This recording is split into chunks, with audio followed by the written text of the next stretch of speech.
Hello student, एक बार फिर से आपका स्वागत है आपके अपने स्मार्ट स्टडी क्लासेस में।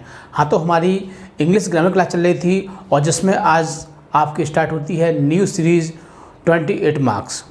देखो, जिसमें हमने सबसे पहले आपकी जो ट्रांसलेशन है हिंदी टू इंग्लिश उसको सबसे पहले कराएंगे, क्योंकि वह बहुत ही महत्वपूर्ण पॉइंट है आपका। क्योंकि जब तक आपको स्टोरी बनाना नहीं आएगा आप कुछ भी नहीं कर सकते हो। ना ही आप ऐसे कर सकते हो अच्छी तरह से, ना ही आप अनसीन पैसे से कर सकते हो। तो जो हमने आपकी न्यू सीरीज स्टार्ट की थी 28 मार्क्स की, वो आज से स्टार्ट हो गई है, जिसमें आज हम आपको सबसे पहले उसके बारे में बताएंगे कि स्टोरी किस तरह से बनाई जाती है। तो स्टोरी के कुछ निश्चित नियम होते हैं, यदि आप उन नियमों को नहीं सीखोगे तो आप स्टोरी बिल्कुल भी नहीं बना सकते हो।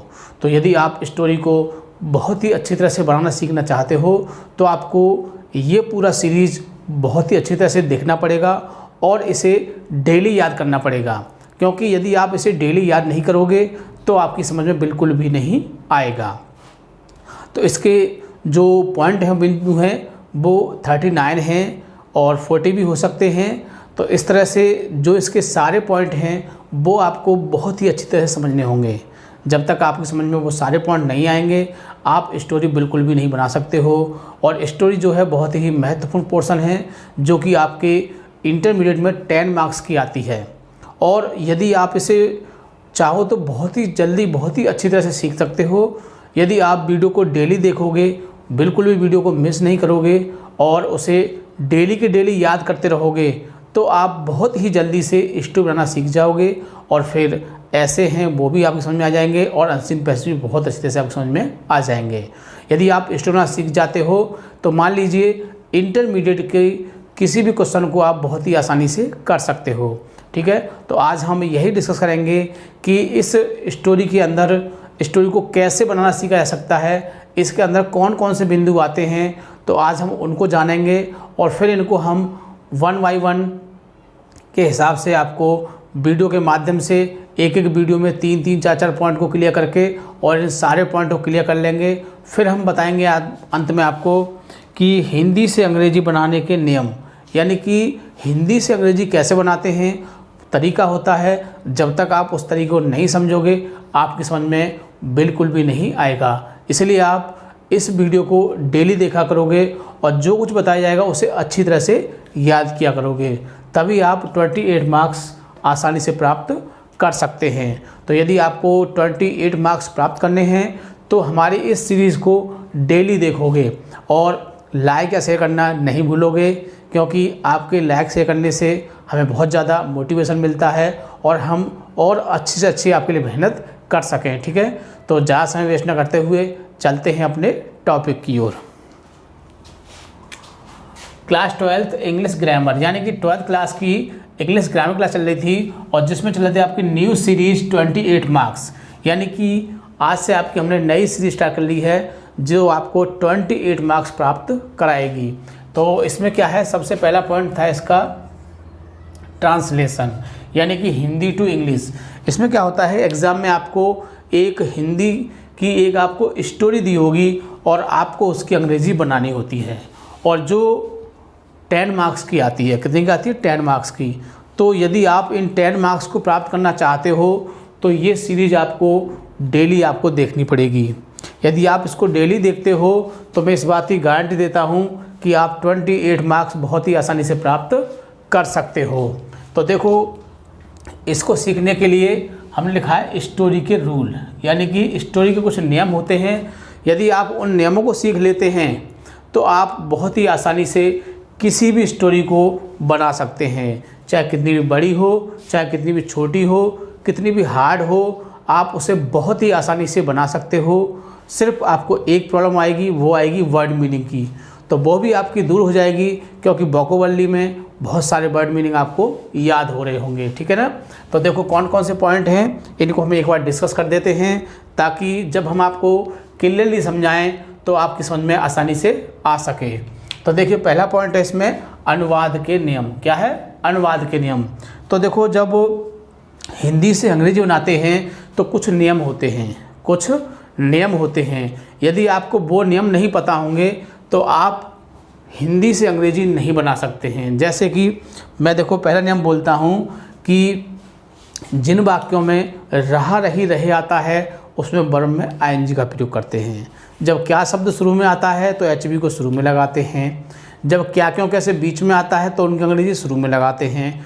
नॉट हमेशा मुख्य क्रिया से पहले आता है। यदि वाक्य में एक से अधिक शब्दों की एचबी दी हो तो एक शब्द को ही एचबी मानते हैं। तो ये थे आपके किसके अनुवाद के नियम, तो जिनको हम आपको विस्तार से लिखवाएंगे। आज हम आपको केवल इसके बारे में जानकारी देंगे कि ये कौन कौन से पॉइंट हैं, ठीक है ना। तो सेकंड पर है आपका सेंटेंस। तो देखो सेंटेंस की भी आपको जानकारी होनी चाहिए कि सेंटेंस क्या होता है, सेंटेंस कितने प्रकार के होते हैं। तो इस चीज़ को हम आपको पूरी तरह से वीडियो के माध्यम से डिस्कस कराएंगे, ठीक है। आगे टेंस को आप जानते ही हैं, और भी हम आपको बहुत अच्छा समझाएंगे कि टेंस हमारे 3 होते हैं, प्रेजेंट, पास्ट, फ्यूचर। फिर प्रेजेंट के 4 होते हैं, पास्ट के भी 4 होते हैं और फ्यूचर के भी 4 होते हैं। इस तरह से जो भी आपके टेंस हैं उनको पूरी तरह से डिस्कस किया जाएगा और एक एक टेंस को बहुत ही अच्छी तरह से बारीकी समझा जाएगा ताकि एग्ज़ाम में आप कोई भी गलती ना कर सको। आगे देखिए पार्ट्स ऑफ स्पीच। देखो इसको अंग्रेजी की जान कहा जाता है। पार्ट्स ऑफ स्पीच को क्या कहा जाता है? अंग्रेजी की जान। यदि आपको पार्ट्स ऑफ स्पीच नहीं आते हैं तो मान लीजिए आप इंग्लिश में कुछ भी नहीं जानते हैं, क्योंकि जो अंग्रेजी का जो मुख्य रूप से जो निर्माण होता है वो पार्ट्स ऑफ स्पीच से ही होता है, ठीक है। तो इसके बारे में हम बताएंगे। पार्ट्स ऑफ स्पीच जो होते हैं मुख्य रूप से 8 होते हैं आपके, noun, pronoun, adjective, verb, adverb, preposition, conjunction, interjection, ठीक है। तो इनको हम क्लियरली आपको बहुत ही अच्छी तरह से समझाएंगे। आगे देखिए यूज ऑफ दिस दैट। तो दिस का प्रयोग कब किया जाता है, डैट का प्रयोग कब किया जाता है, तो ये चीज़ भी आपको इसमें बताई जाएगी, क्योंकि दिस या डैट के वाक्य अक्सर स्टोरी में आ जाते हैं और फिर बड़ी दिक्कत होती है कि इनको कैसे बनाया जाए। तो उस समस्या को पहले ही हम सुलझा लेंगे ताकि उस समय हमको दिक्कत ना हो। आगे देखिए दीज दोज। तो दीज दोज के बारे में बताएंगे। दीज मिस ये होता है, दोज मिस वो होता है। तो ये दूर की वस्तुओं के लिए बहुवचन में और पास की वस्तुओं के लिए बहुवचन में दीज का प्रयोग करते हैं। आगे has, have, had, will have, shall have. तो हैज़, हैव, विल हैव क्या होता है? पास या रखने शब्द। जब वाक्य में पास या रखने शब्द आए तो किसका प्रयोग करते हैं हम? प्रेजेंट में हैज़ हैव का, पास्ट में हैड का और फ्यूचर में विल हैव, शैल हैव का। ऐसे ही देखो ये है has to, have to, had to, will have to. तो इसका मतलब होता है कि जब वाक्य में पढ़ता था, पढ़ती थी, पढ़ते थे, है ना, पढ़ता है, पढ़ती हैं, ऐसे वाक्य आए तो उसमें has to, have to. It का प्रयोग किसके लिए करते हैं? मौसम, समय, दशा वाले वाक्यों में हम इट का प्रयोग करते हैं। शुड, मस्ट और टू। शुड माने भी चाहिए होता है, मस्ट माने भी चाहिए होता है और टू माने भी चाहिए होता है। शुड का प्रयोग सामान्य बात के लिए, मस्ट का प्रयोग जरूरी बात के लिए और टू का प्रयोग सम्मान वाले वाक्यों के लिए किया जाता है। आर्टिकल आप जानते ही हैं, हमारे 3 आर्टिकल होते हैं, ए एंड द। क्या होते हैं? A and the. वैसे आर्टिकल 2 प्रकार के होते हैं, इंडेफिनिट आर्टिकल और डेफिनिट आर्टिकल। इंडेफिनिट आर्टिकल में आते हैं ए और एन और डेफिनिट में आता है आपका द। क्या आता है? द। इसमें एक ही होता है, ठीक है। तो इसका प्रयोग बताएंगे आपको कि ए का प्रयोग कब करते हैं, एन का प्रयोग कब करते हैं। वैसे हम आपको इसको सिंटैक्स में बता चुके हैं, ठीक है ना। फिर भी हम आपको थोड़ा सा इसके बारे में डिस्कस कर देंगे। आगे S, E S, I N G. देखो ये बड़ी दिक्कत होती है कि मन किया तो एस लगा दिया, मन किया तो एस ई एस लगा दिया, तो कहाँ एस लगता है, कहाँ ई एस लगता है। तो इसका भी नियम तरीका होता है, वो हम आपको बताएंगे कि एस कहाँ लगाते हैं और ई एस कहाँ लगाते हैं, ठीक। आगे देखिए is to, are to, am to. Is to, are to, am to का प्रयोग कब किया जाता है? जब वाक्य के अंत में नानी ने के बाद हैं हुए आए तो is to, are to, am to का प्रयोग किया जाता है। ऐसे ही वाज टू, वर टू, फिर वुड, यूज टू। तो वुड और यूज टू का प्रयोग जब वाक्य के अंत में करता था, करती थी, करते थे या किसी भूतकाल की आदत को दिखाया जाए तो किसका प्रयोग करते हैं हम? वुड या यूज टू का प्रयोग करते हैं। आगे देखिए विल डू। जब वाक्य में काम चल जाएगा शब्द आए तो विल डू का प्रयोग करते हैं। Else, beside. तो जब वाक्य में अतिरिक्त शब्द आए तो बिसाइड का प्रयोग करते हैं, ठीक। आगे है देखो इंस्टीड ऑफ, की बजाय। जब वाक्य में की बजाय शब्द आए तो इंस्टीड ऑफ का प्रयोग करते हैं। Can, could. जब वाक्य के अंत में सकता है, सकती है, सकते हैं आए, यानी कि योग्यता, क्षमता और धमकी और मजबूरी वाले वाक्यों में, योग्यता, क्षमता, धमकी और मजबूरी वाले वाक्यों में हम कैन, कुड का प्रयोग करते हैं। कैन प्रेजेंट में आता है और पास्ट में से कुड कर देते हैं। मे या माइट सेम इसकी तरह होता है, सकता शक्ति शक्ति के लिए होता है, लेकिन इसका प्रयोग आज्ञा लेने में, आज्ञा देने में तथा संभावना में किया जाता है। लेट मिस होता है दो, लेट मिस क्या होता है दो, जैसे मुझे जाने दो, लेट मी गो। लेटस मिस होता है आओ, क्या होता है आओ, जैसे कहते हैं ना आओ क्रिकेट खेलें, लेटस प्ले द क्रिकेट। बोथ मिस दोनों के अर्थ में होता है, should have, must have, could have, इसका भी प्रयोग वही चाहिए के अर्थ में किया जाता है। लीस्ट, लीस्ट मतलब होता है ऐसा न हो कि, यदि वाक्य में ऐसा न हो कि शब्द आए तो लीस्ट का प्रयोग करते हैं। आगे है बिगिन टू, जब वाक्य के अंत में लगा लगी लगे लगे शब्द आए तो बिगिन टू का प्रयोग करते हैं।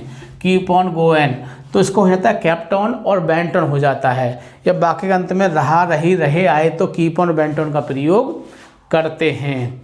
आगे है will be able to, shall be able to, यानी कि जब वाक्य के अंत में सकेगा, सकेगी, सकेंगे आदि शब्द आए तो विल बी एबल टू या फिर शैल बी एबल टू का प्रयोग करते हैं। डू, डज, डिड, इसका भी प्रयोग अलग कंडीशन होती है, जैसे कि वह पढ़ता तो था, वह जाती तो थी, वह खेलता तो था, वह खेलती तो है।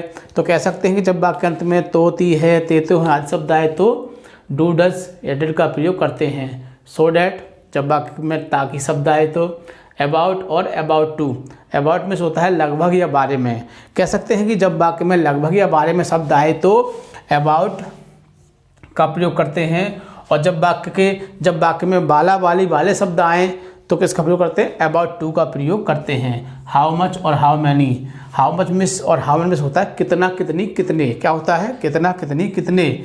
और तोलने वाली वस्तुओं के लिए हाउ मच का प्रयोग करते हैं और गिनने वाली वस्तुओं के लिए हाउ मैनी का। एक्टिव टू पैसिव, ये हम आपको बताएंगे।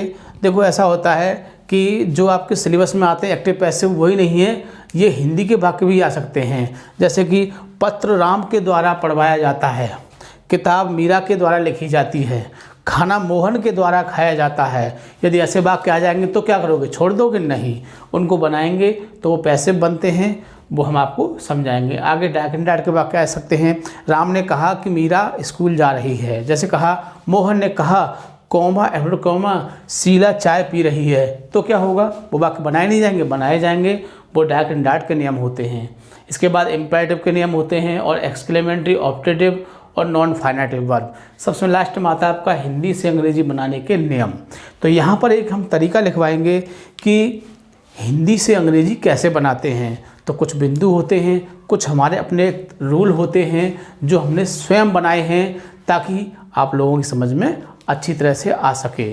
क्योंकि बहुत से लोग कहते हैं कि स्टोरी का कोई नियम नहीं होता है, कोई तरीका नहीं होता है, लेकिन मैं इस बात को नहीं मानता हूं, क्योंकि मैं स्टोरी बनाना अपने तरीके से प्रत्येक स्टूडेंट को सिखा सकता हूं, क्योंकि मेरे पास एक तरीका है सिखाने का जिससे मैं सिखा सकता हूं।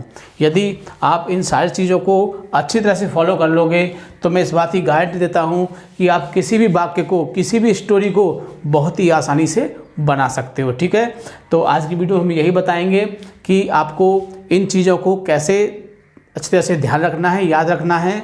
अब इसके बाद इसके हम 2, 3, 4 पॉइंट के माध्यम से प्रत्येक वीडियो के माध्यम से आपको प्रोवाइड करेंगे, और जब हमारे ये सारे ही पॉइंट क्लियर हो जाएंगे तब हम आपको सिखाएंगे कि स्टोरी कैसे बनाई जाती है। लेकिन स्टोरी वही बना सकता है जो हमारी इस सीरीज़ को पूरी देखेगा और अच्छी तरह से याद करेगा। मैं गारंटी लेता हूँ कि वो किसी भी स्टोरी को बहुत ही आसानी से बना सकता है। ठीक है, तो वीडियो को बार बार देखोगे ताकि आपकी समझ में अच्छी तरह से आ सके, और वीडियो को लाइक या शेयर करना नहीं भूलोगे ताकि और लोग इस चीज़ का फ़ायदा उठा सकें। ठीक है, थैंक यू, जय हिंद, जय भारत।